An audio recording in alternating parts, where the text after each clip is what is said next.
שיר המעלות ממעמקים קראתיך אדוני, אדוני שמעה וקולי תהיינה אוזניך.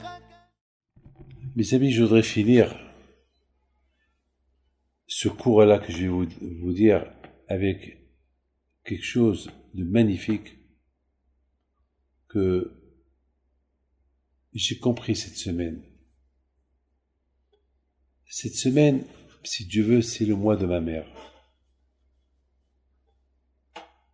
Ce matin, hier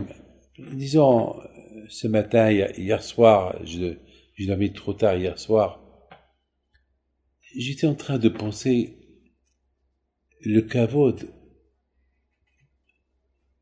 que cette femme-là a eu à son enterrement.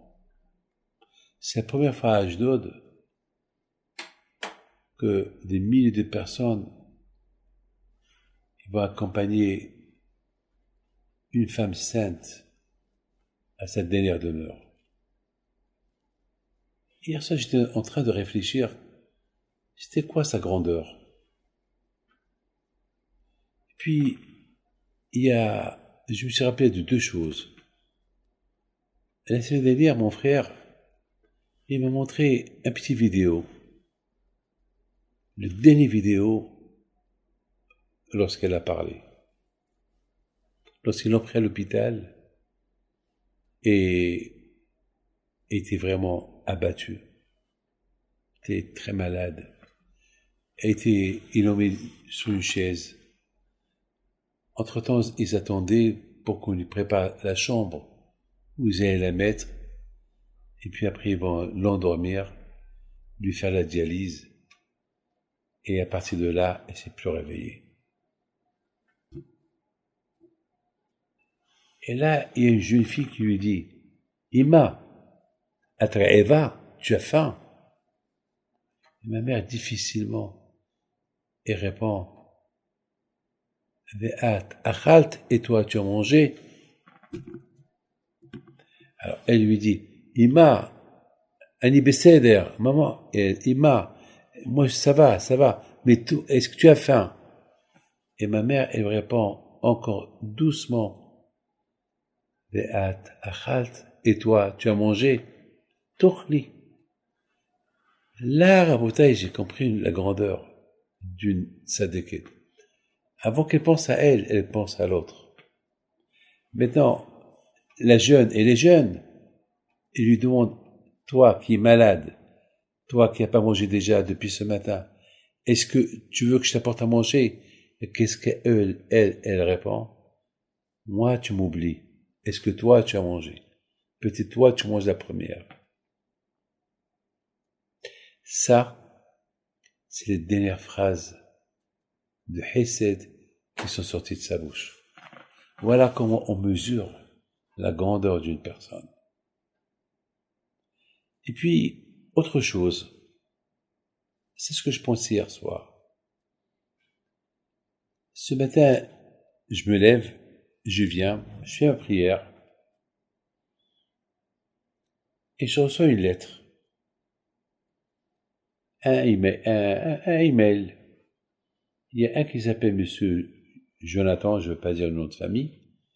Il m'écrit, il m'envoie, il me dit, je dois vous dire qu'il y a 3 ans, j'ai osé aller chez votre maman à Ashdod pour recevoir une bracha. Je n'étais pas marié, j'étais plusieurs fois fiancé, j'étais aussi une fois marié, j'ai divorcé. Et j'avais toujours de problèmes de mariage. Et j'étais chez voir votre maman, la Rabbanit Mazal. Et je lui demande, Rabbanit, j'ai l'âge de me marier, j'étais marié, divorcé, et chaque fois je rencontre une fille, elle veut pas de moi maintenant. Et votre maman, il m'écrit dans la lettre, elle m'a fait une bracha. Il m'a dit, Be'ezat Hashem, très bientôt, très bientôt, tu vas te marier. Be'ezat Hashem, Bisrout, Rabbi Pito, très bientôt tu vas te marier. Je quitte la maison, je retourne à Paris.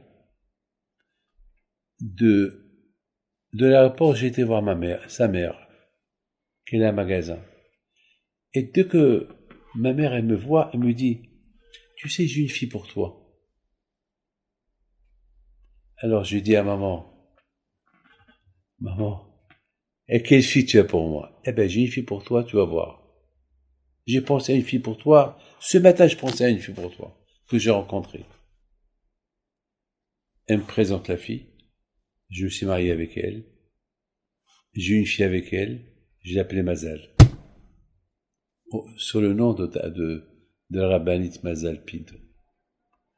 Ça veut dire, regardez, le Koach, toujours on a cru que c'est les hommes, les tzadikim.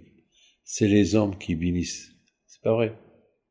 Le Koach, la prière des femmes, est encore plus importante que la force de la prière de l'homme. La preuve que lorsque vous voyez, on va pèleriner les tzadikim, vous voyez toujours, c'est les femmes qui prient. C'est les femmes. D'ailleurs, je reçois les gens. Je reçois 70% des femmes et que 30% des hommes. C'est-à-dire que c'est les femmes, ils ont plus de émouna dans les prières que les hommes. C'est-à-dire que les femmes, ils sont conscientes. Ils sont très conscientes.